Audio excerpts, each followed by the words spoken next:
He's checking the flash temps and the times. We're gonna start off a little bit higher and then we'll eventually bring them down. But with water-based, the adage is low and slow. So I went 67.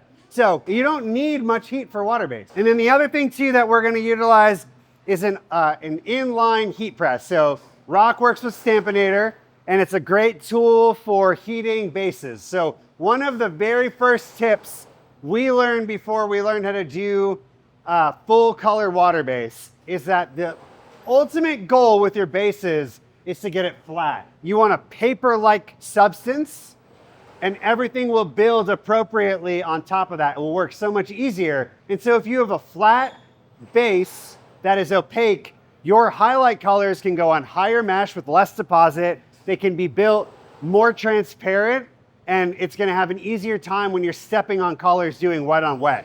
So a tool like a Stampinator is really great at flattening down the ink, flattening down the shirt fibers. And another secret with it too, especially on rock palettes, it will work on M&R, we've done it before. We call it supercharging.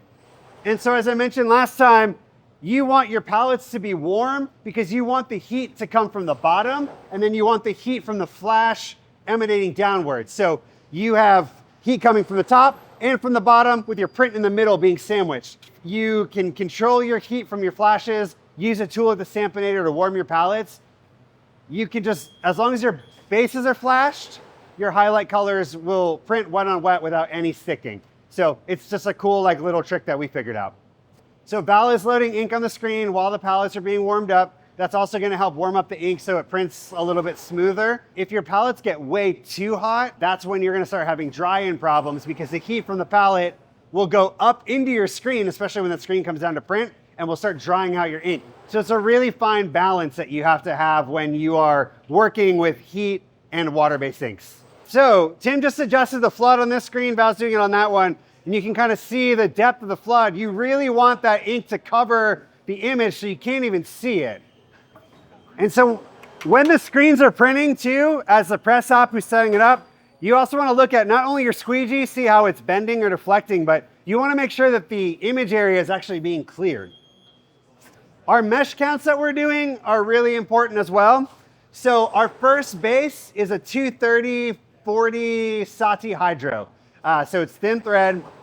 It is a little bit higher than probably most people would expect. And the reason being is the first screen is really being used as a sealing screen.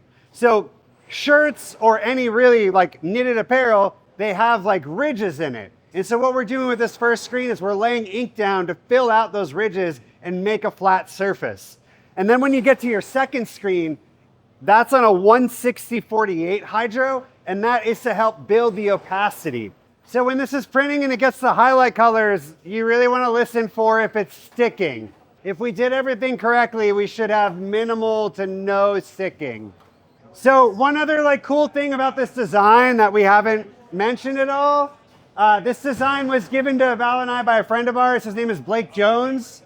He is like a world-renowned artist right now, which is cool. Like he has an art gallery showing in South Korea and in China right now. He did a billboard for McDonald's. That's cool. So this is like limited edition art that you're getting, which is rad.